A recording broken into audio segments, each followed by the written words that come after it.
Mama Jnana-timirandasya Jnananjana-shalakaya Chakshurunmilitam Yena Tasmai Shri Gurave Namaha Shri Chaitanya Manobhishtam Stapitam Yena Bhutale Swayam Rupa Kadamahyam Dadati Svapadantikam Vandeham Shri Guru Shri Yutaparakamalam Shri Gurun Vaishnavamscha Shri Rupam Sagrajatam Sahagana Raghunatam Vitam Tam Sajivam Sadvaitam Savadhutam Parijana Sahitam Krishna Chaitanya Devam Shri Radha Krishna Padan Sahagana Lalita Shri Vishakambhitamscha He Krishna Karuna Sindhu Dinabandho Jagatpate Gopesha Gopika Kanta Radha Kanta Namostute Tapta Kanchana Gaurangi Radhe Vrindavaneshwari Vrishabhanu Sute Devi Pranamami Haripriye Vanchakalpa Tarubhyascha Kripa Sindhubhya Eva Cha Patitanam Pavanebhyo Vaishnavebhyo Namo Namaha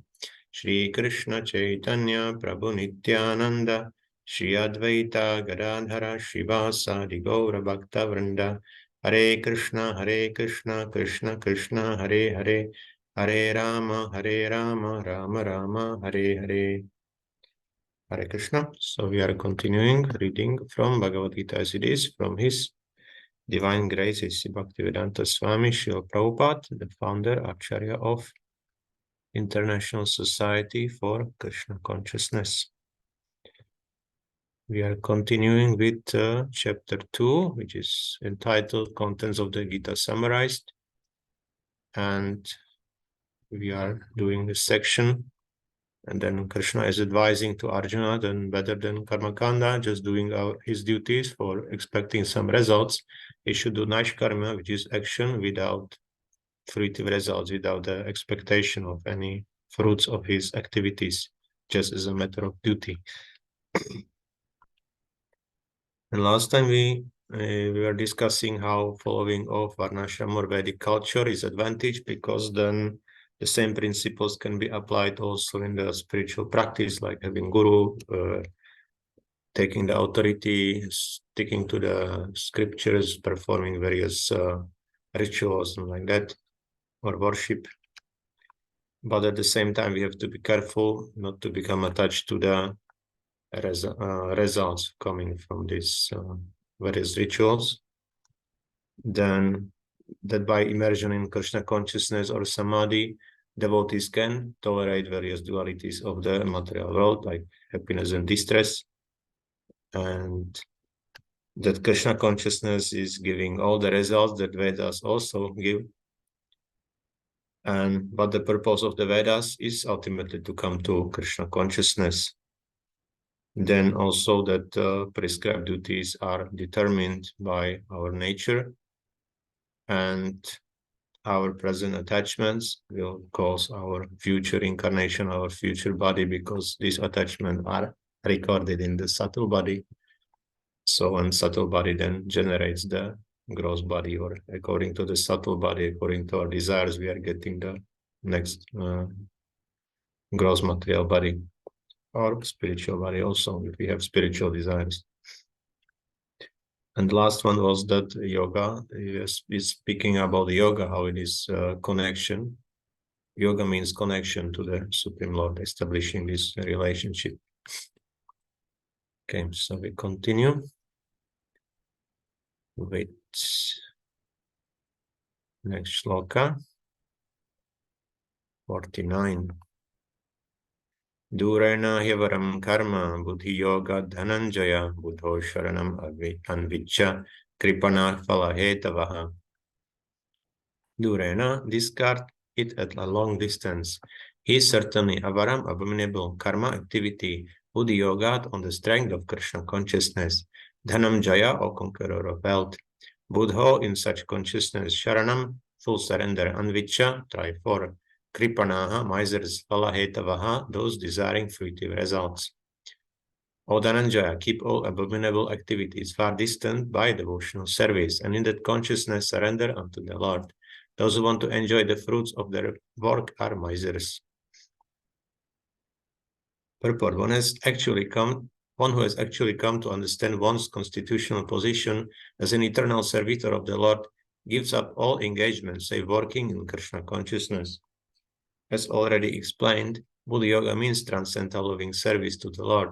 Such devotional service is the right cause of action for the living entity. Only misers desire to enjoy the fruit of their own work, just to be further entangled in material bondage. Except for work in Krishna consciousness, all activities are abominable because they continually bind the worker to the cycle of birth and death. One should therefore never desire to be the cause of work. Everything should be done in Krishna consciousness for the satisfaction of Krishna.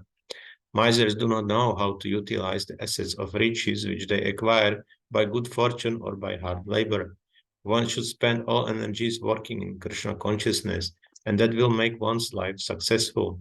Like misers, unfortunate persons do not employ their human energy in the service of the Lord. So,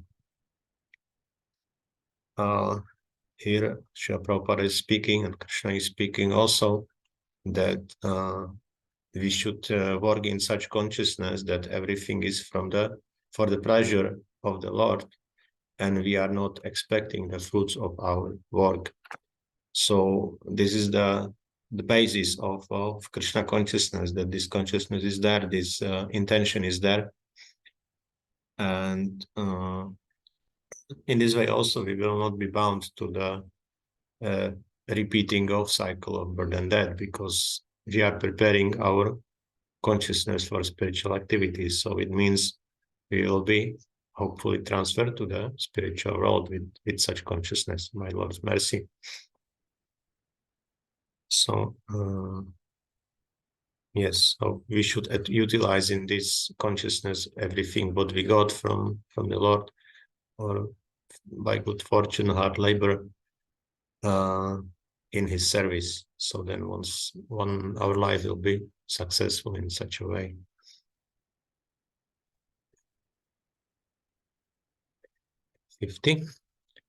Buddhi-yukto janātiha ubhe sukrita dushkrite tasmad yoga yujyasva yoga karmasu kaushalam.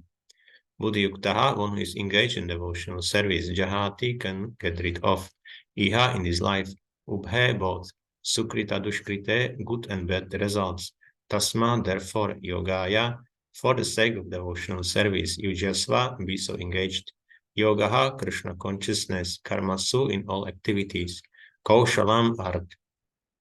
A man engaged in devotional service rids himself of both good and bad reactions, even in this life.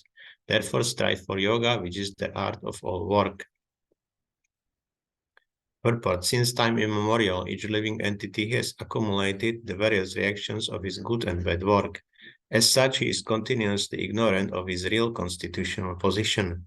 One's ignorance can be removed by the instruction of the Bhagavad-gītā, which teaches one to surrender unto Lord Sri Kṛṣṇa in all respects, and become liberated from the chain victimization of action and reaction, birth after birth. Arjuna is therefore advised to act in Krishna consciousness, the purifying process of resultant action. Yeah.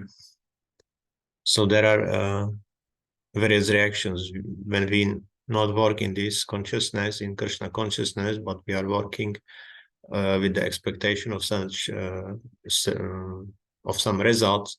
So from these, the reactions will come, either good reactions or bad reactions, depending on what work we are doing. So Krishna is advising that one who is engaged in devotional service, these reactions will not be there. He will get rid of them, even of the previous activities, not only these activities, but also previous activities from previous lives.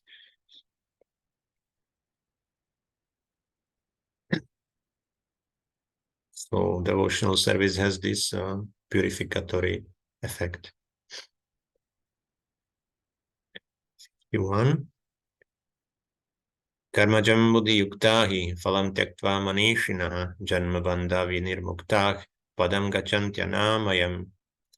Karmajam, due to fruitive activities, buddhi-yuktaha, being engaged in devotional service, he certainly phalam, results, tyaktva, giving up, manīṣiṇah, great sages or devotees, janma-bandha, from the bondage of birth and death, vinirmuktaha, liberated, padam, position, gachanti, they reach, anamayam, without miseries. Translation: by those engaging in devotional service to the Lord, great sages or devotees free themselves from the results of work in the material world. In this way, they become free from the cycle of birth and death and attain the state beyond all miseries by going back to Godhead. Purport: the liberated living entities belong to that place where there are no material miseries. The Bhagavatam 10:14-58 says, Samashitaye padapallava plavam mahatpadam punya yasho murare bhavam buddhirvatsa padam param padam padam padam yat viparam natesham. For one who has accepted the abode of the lotus feet of the Lord, who is the shelter of the cosmic manifestation, and is famous as Mukunda, or the giver of Mukti, the ocean of the material world is like the water contained in a calf's footprint. Parampadam, or the place where there are no material miseries, or Vaikuntha, is his goal, not the place where there is danger in every step of life. Owing to ignorance, one does not know that this material world is a miserable place, where there are dangers in every step. Out of ignorance only, less intelligent persons try to adjust to the situation by fruitive activities, thinking that the result and actions will make them happy. They do not know that no kind of material body anywhere within the universe can give life without miseries. The miseries of life, namely birth, death, old age, and diseases, are present everywhere within the material world. But one who understands his real constitutional position as the eternal servitor of the Lord, and thus knows the position of the personality of Godhead, engages himself in the transcendental loving service of the Lord. Consequently, he becomes qualified to enter into the Vaikuntha planets, where there is neither material miserable life nor the influence of time and death. To know one's constitutional position means to know also the sublime position of the Lord. One who wrongly thinks that the living entity's position and the Lord's position are on the same level is to be understood to be in darkness and therefore unable to engage himself in the devotional service of the Lord. He becomes a Lord himself and thus paves the way for the repetition of birth and death. But one who, understanding that his position is to serve, transfers himself to the service of the Lord, at once becomes eligible for Vaikuntha Loka. Service for the cause of the Lord is called karma-yoga or buddhi-yoga, or in plain words, devotional service to the Lord. So,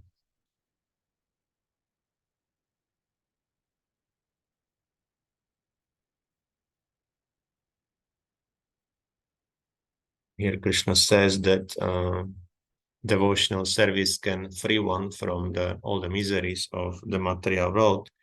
And we can see that many people in this world are trying to improve their situation by various inventions, by some technologies, or even in more natural ways. Still they are trying to improve their lives.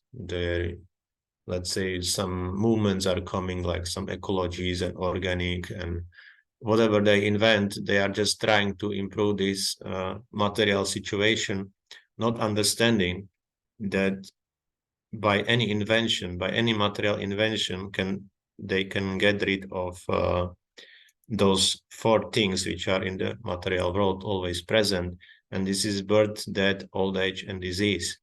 Nobody can get rid of these things. Unless we have material bodies, these things will be always there. So no material solution is for this, but still they are trying, not knowing this very basic principle. So they are inventing constantly. They are inventing some organizations for improving the situation of the material world. But one who understands that his position is eternal servant of the Lord, he knows that this doesn't make any sense. So he just engages himself in the service of the Lord. And in this way, if he knows his position, he knows also, as Prabhupada speaks here, Lord's position, because we are not on the same level. So then he is able to go to the spiritual world, which is called Vaikuntha Loka, And the word Vaikuntha itself means Kunta is an anxiety and Vai is without. So it's a place where there is no anxiety.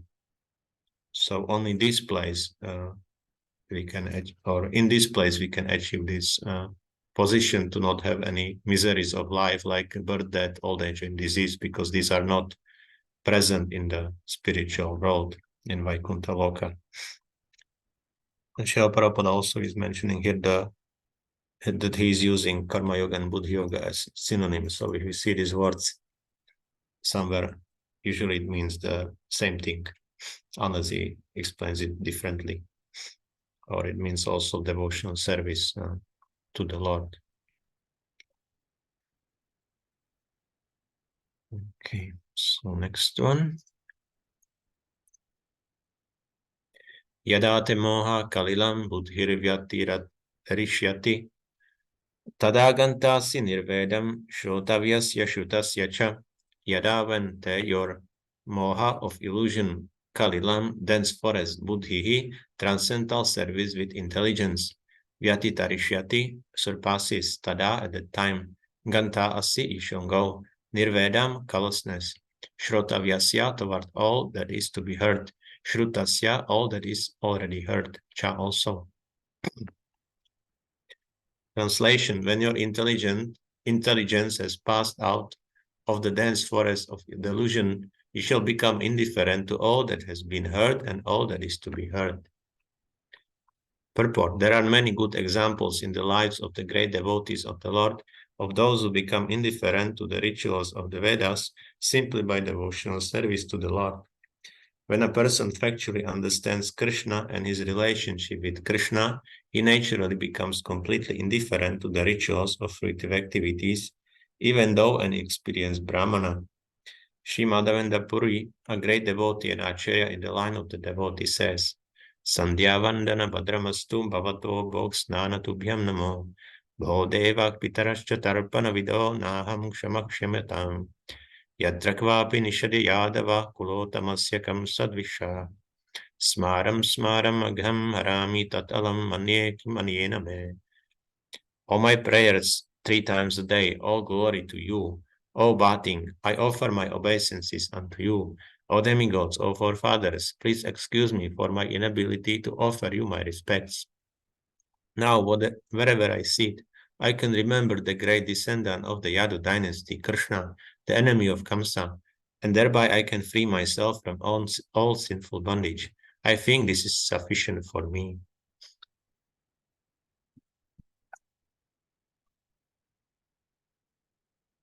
The Vedic rites and rituals are imperative for neophytes, comprehending all kinds of prayer 3 times a day, taking a bath early in the morning, offering respects to the forefathers, etc.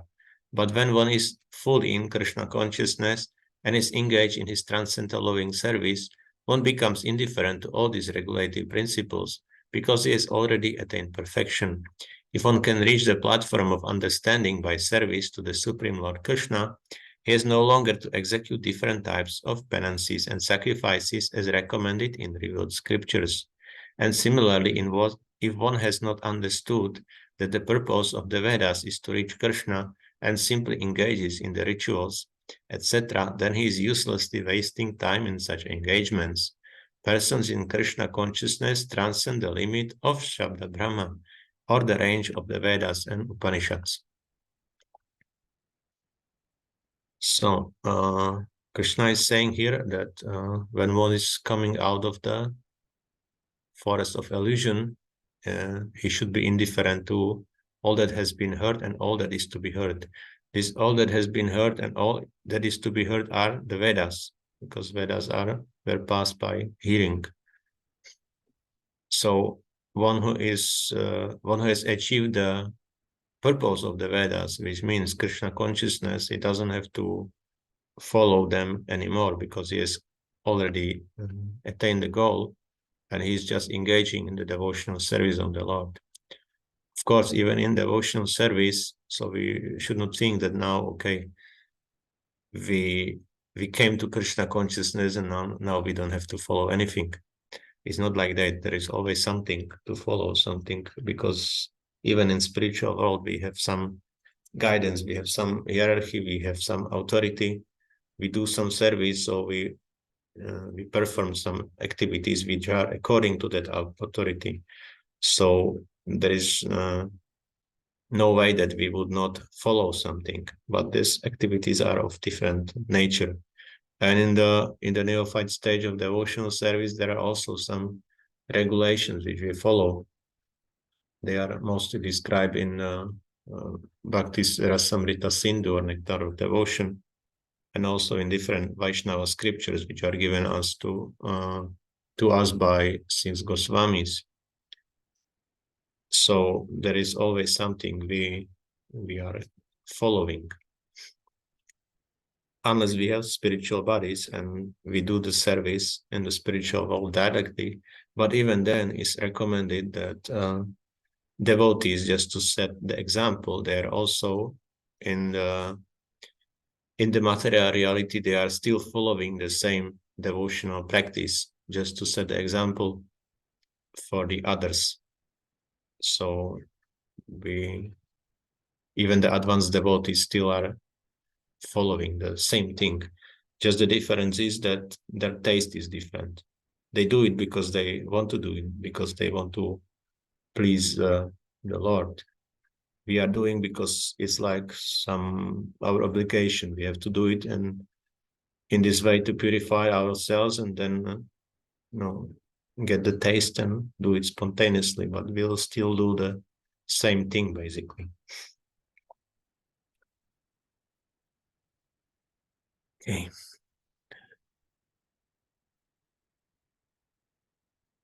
So there is also something. Yeah.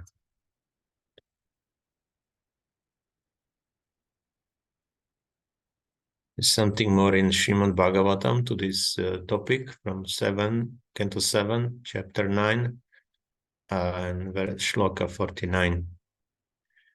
I just read the purport for it. As stated in several places, Bhaktyamam Abhijanati, only by devotional service can the Supreme Lord be understood. The intelligent person, the devotee, does not bother much about the practices mentioned in the text 46, Monavrata Shuddha Tapod Yayana Swadharma. After understanding the Supreme Lord through devotional service, such devotees are no longer interested in studies of the Vedas. Indeed, this is confirmed in the Vedas also. The Vedas say, Kim artha vayam adhyeshyamahe, kim artha vayam vakshyamahe.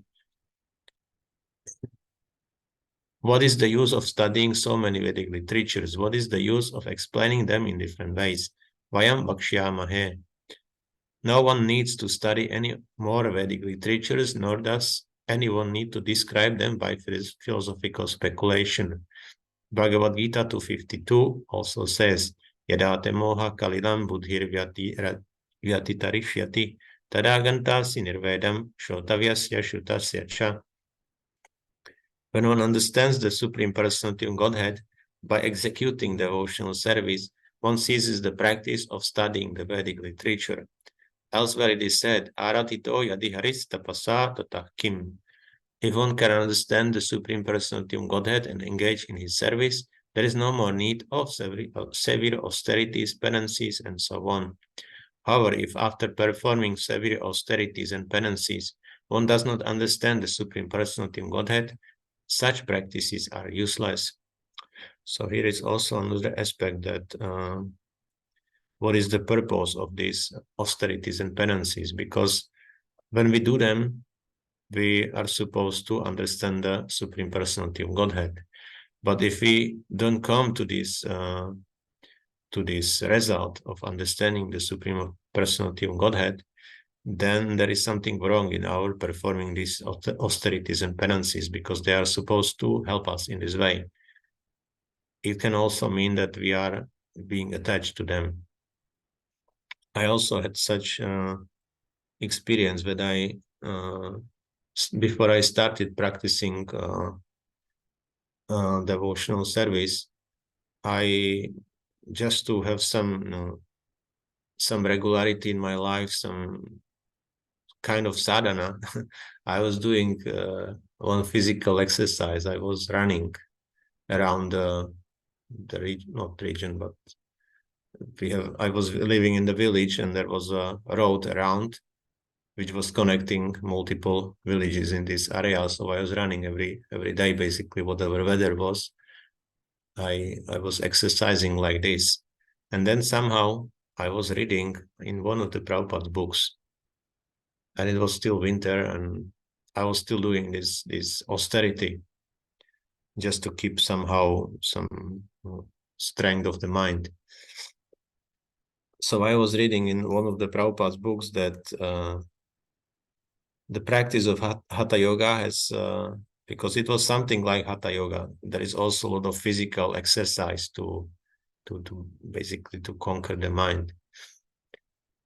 So this practice, if it's overdone, then it's also detrimental to devotional service. So after some time, it should be given up. There is time when we should give up all these lower things, when we want to move to the higher things. Even ultimately, we have to give up this material body in order to completely be liberated from the material world and coming to the spiritual world. Even some stages of devotional advancement in the level of love of God or prema, at that time it's basically impossible to have material body. It's just necessary to give up the body in these very, very high advanced stages. So the same way I got this hint that, okay, now my practice is at the end. Now is the best time to give it up, because now I'm maybe too much focused on my body, and this is not necessary anymore because I have some higher practice. So this was kind of hint for me from Srila Prabhupada at the time that I should move forward. So this is the way how it should be done. That at some point we give up these penances. They are useful up to some point, but at some point we should give up and move forward, take higher process.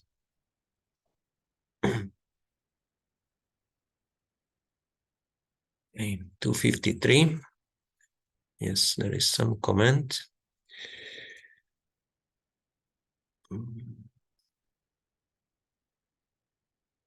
By spiritual practices, all physical therapy done. Yes, basically yes. Even if we follow the program which Srila Prabhupada gave us, meaning we go for the morning program in the temple for Mangalarati, if we cook for Krishna and all these things, basically all these things are sattvic activities, and sattva means we are becoming also healthy. Our body will become purified and more healthy. Let's say we dance in the kirtan, is the very, very healthy, very easy movement for the body. We are jumping, so all the fluids in the body are moving, and body is purifying in this way. So it's very natural, it's very joyful, and also we are in the joyful mood. So this also has effect on the consciousness, on the mind, and ultimately on the body. So yes, we can see that this program which we have from Srila Prabhupada is, even from the material point of view, is very healthy. Srila Prabhupada also told us to take bath in the morning, cold bath, and he said it's just very healthy. Why would you not do that? So this is also very much contributing to the health. Of course, regarding the cold bath, I heard from one disciple of Srila Prabhupada, one Maharaj. He said that what was imagined in the West, especially as a cold bath, is like jumping somewhere in the snow and take bath in the very cold water, or even in the snow itself. So cold bath means, if we have in India hand pump in the villages, you can see also in Mayapur we have here still something. So if we take water from this hand pump, the water has something like 22 to 24 degrees. So it's not so cold and also not warm. It means it doesn't harm our body by being too cold, and also it will refresh the body. So it's very ideal temperature for the body, and is very healthy. And we can feel after taking such bath, we can feel that stamina of the body is completely different. Also the tolerance toward the higher or lower temperatures, both of them, even winter or the summer, is incomparable basically to the other ways of taking bath. Also in winter, such temperature feels like warm, and in the summer it feels like cold. So Mother Nature, or also our spiritual teachers, have so many things for us to take advantage. If anybody gaining weight, they need to do some cardiovascular exercise. I still can say that from my own experience, even like regularly dancing in kirtan is so much exercise. Let's say we are doing morning program here in Mayapur is 1 hour Mangalarati and 1 hour is Darshanarati Guru Puja. So it means 2 hours of physical exercise, very healthy exercise basically, and very joyful. So I think 2-hour exercise per day is quite a lot. What to speak if we walk to the temple, if we don't go, if one is away from temple, depends one is available in your area. You can do Harinam if you have devotees around, or even if you have some altar, you can dance in front of your altar. Is not like impossible thing. Of course, we should strive to be with devotees. If possible, we should arrange our situation. This is the most ideal, to have devotees around to do service together, to do these programs together. It's not very much advisable to stay somewhere alone. But I know that not all the time it is possible, but still we are doing whatever is possible in our situation.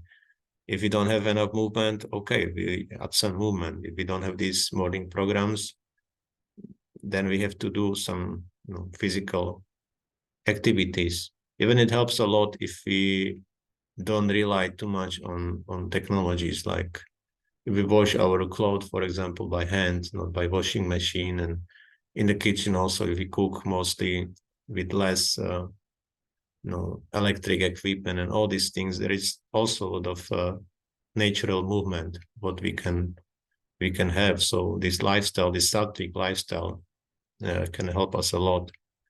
Also, if possible, if we can walk to our wherever we have to go, better to walk or go by cycle, not to use cars or buses or like this unnecessarily. What is appropriate? Use the technologies appropriately, as not overuse them. This is what is meant by simple living and high thinking, that we are minimizing our demands, also our using of these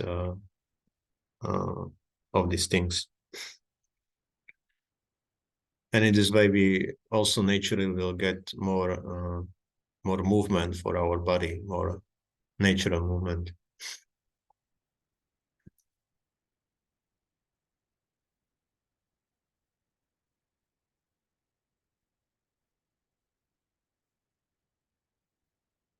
Okay, 53. Shruti vipratipannate yadastasyati nishchala samadhavachala buddhis tada yogam avapsyasi. Shruti of Vedic revelation, vipratipanna, without being influenced by the fruitive results. Te your yada, when stasyati remains nishchala, unmoved, samadho in transcendental consciousness or Kṛṣṇa consciousness, achala, unflinching, buddhi, intelligence, tada, at that time, yogam, self-realization, avapsyasi, you will achieve. Translation: when your mind is no longer disturbed by the flowery language of the Vedas, and when it remains fixed in the strength of self-realization, then you will have attained the divine consciousness. Purport. To say that one is in samadhi is to say that one has fully realized Krishna consciousness. That is, one in full samadhi has realized Brahman, Paramatma, and Bhagavan. The highest perfection of self-realization is to understand that one is eternally the servitor of Krishna, and that one's only business is to discharge one's duties in Krishna consciousness. A Krishna conscious person or unflinching devotee of the Lord should not be disturbed by the flowery language of the Vedas, nor be engaged in fruitive activities for promotion to the heavenly kingdom. In Krishna consciousness, one comes directly into communion with Krishna, and thus all directions from Krishna may be understood in the transcendental state. One is sure to achieve results by such activities and attain conclusive knowledge. One has only to carry out the orders of Krishna or his representative, the spiritual master. Yeah, so that's the ultimate end, basically, of the self-realization, that we have attained this divine consciousness, which is called also samadhi or full Krishna consciousness. So this is the highest perfection, when one is no more disturbed by the flowery language of the Vedas.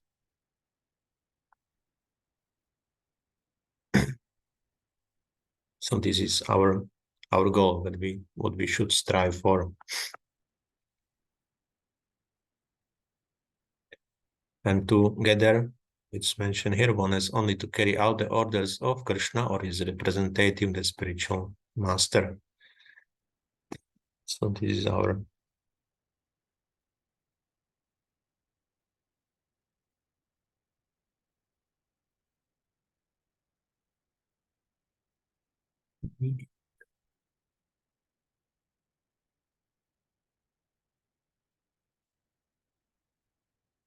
this consciousness means basically that we are focused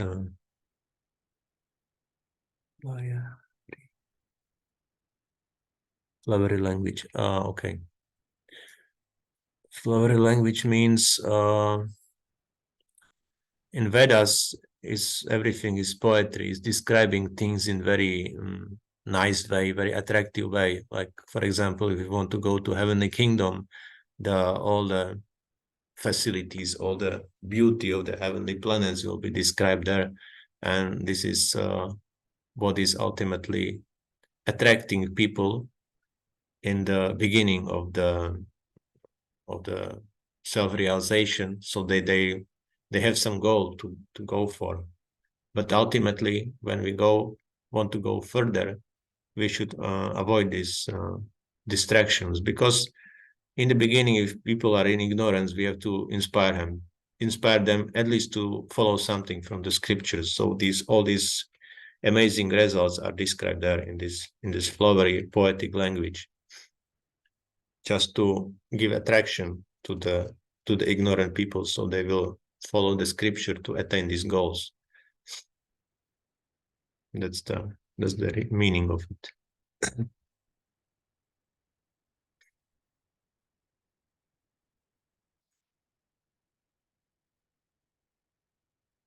Okay, so that's it for today.